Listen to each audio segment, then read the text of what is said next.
নেত্রকোনায় পানি উন্নয়ন বোর্ডের নির্বাহী প্রকৌশলী সাখাওয়াত হোসেনের বিরুদ্ধে অনিয়ম ও দুর্নীতির বিরুদ্ধে লিখিত অভিযোগ দায়ের করেছেন কলমাকান্দা উপজেলার পোগলা ইউনিয়নের কৃষক মুকসেদ উদ্দিন খান। বিস্তারিত থাকছে ইমরান ফকিরের প্রতিবেদনে।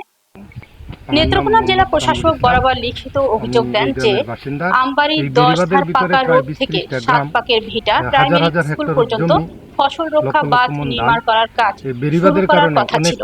নির্বাহী প্রকৌশলীর গাফিলতির কারণে প্রকল্পটি শুরু করতে পারছেন না। সরকারের বরাদ্দ দেওয়ার পরেও নির্বাহী প্রকৌশলী কাজগুলো করার অনুমোদন দেননি। এদিকে আমবাড়ি 10 ধার পাকা রোড হতে 7 পাকের ভিটা প্রাইমারি স্কুল পর্যন্ত ফসল রক্ষা বাঁধটি সরজমিন অনুসন্ধানে দেখা যায় স্থানীয় কৃষকদের হাজার হাজার হেক্টর আবাদি জমির ফসল বাঁধটি জরুরি ভিত্তিতে সংস্কার করা না হলে পাহাড়ি ঢল কিংবা বৃষ্টিপাতে তলিয়ে যাবে। আমার নাম মোহাম্মদ কামরুল ইসলাম, আমি এই গ্রামের বাসিন্দা। এই বেড়িবাঁধের ভিতরে প্রায় 20-30টা গ্রাম, হাজার হাজার হেক্টর জমি, লক্ষ লক্ষ মন ধান। এই বেড়িবাঁধের কারণে অনেক পরিবার দুর্ভোগ, এমনকি হাজার হাজার মন ধান নষ্ট হয়ে গেছে অলরেডি। মেশিনের জমিটা যদি বাঁচানোর জন্য বেড়িবাঁধের খুব বেশি প্রয়োজন, এমনকি স্থায়ী বাঁধ। আব্দুল কুদ্দুস খান, আমি এই এলাকার কৃষক। এই বেড়িবাঁধের আওতায় আছি আমরা সব কৃষক। ধরেন প্রায় 20টা গ্রাম এই বেড়িবাঁধের আওতায় আছে। এই বেড়িবাঁধের কারণে আমাদের এলাকায় বিরাট সমস্যা দাঁড়ায়। পানির কারণে আমাদের ফসল নষ্ট হয়ে যায়। এই নষ্টের কারণে অনেক মানুষ দুর্ভোগে পড়ে যায়। তা আমরা আশাবাদী যেন আমরা বেড়িবাঁধটা যদি পরিপূর্ণ হয়ে যায়, এটা ধরেন চতুর্দিকে সাইড দিয়া ব্লক দিয়া উপরে পিস করে ডুয়া বাঁধ যদি হয়ে যেত, তাহলে আমরা ইনশাল্লাহ মোটামুটি আল্লাহ রহমতে আমরা একটা আশা করতে পারতাম যে আমরা এই বেড়িবাঁধের থেকে একটু মুক্ত পাবো। তা আমার কথা হইলো, আমরা কৃষক, আমরা চাই বেড়িবাঁধ যদি শক্ত থাকে, আল্লাহ রহমত করেন যদি, তাহলে আমরা শান্তি ভোগ করতে পারবো। আর বেড়িবাঁধের কাছে 2-3টা অন্তত এই সুইচ গেট দিতে হবে। সুইচ গেট দিলে পানি নিষ্কাশন ব্যবস্থা থাকবে।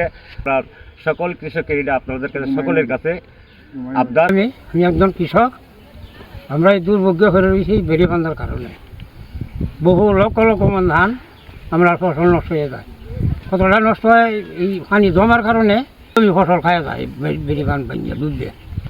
আমরা দীর্ঘদিন যাবৎ ওই বেড়িবাঁধের জন্য আমাদের যে এলাকাটা আছে, ন্যূনতম 50-60টা গ্রাম আছে পুরো ওই এলাকা নিয়ে। ওই দিক দিয়ে মনে হয় পশ্চিম দিকে আপনার 30 কিলোমিটার পর্যন্ত দূরত্ব পানিটা যায়। কিন্তু সর্বপ্রথম আমাদেরকে এই পানিটা আমাদের ক্ষতিগ্রস্ত করে, এমন ক্ষতিগ্রস্ত করে যে 1% জায়গা তোলার মতো কোনো সামর্থ্য থাকে না। আমি ওই জিনিসটাই চাই যে বেড়িবাঁধটা যেন আমাদের মজবুত হয়। বেড়িবাঁধটা মাধ্যমে 3টা সুইচ গেটেরও প্রয়োজন, 3টা সুইচ গেটও যেন হয়। এই আশা প্রত্যাশা নিয়ে আমার আলোচনা। আমার বাড়ি হচ্ছে পাটনপাড়া, এই এলাকার স্থায়ী বাসিন্দা আমি বিগত 23 সালে পানি উন্নয়ন বোর্ডে আবেদন করি এই বেড়িবাঁধের নির্মাণের জন্য। ঢাকা বোর্ড আমাকে এই প্রকল্পে বরাদ্দ দেয় 10 লক্ষ টাকা। বরাদ্দ দেওয়ার পরে এই অর্ডার ইব্রাহিম সাহেব, মানে এসও আর কি, যে উনি কমিটি নেওয়ার জন্য আমাদেরকে বলে আমরা কমিটি জমা প্রদান করি।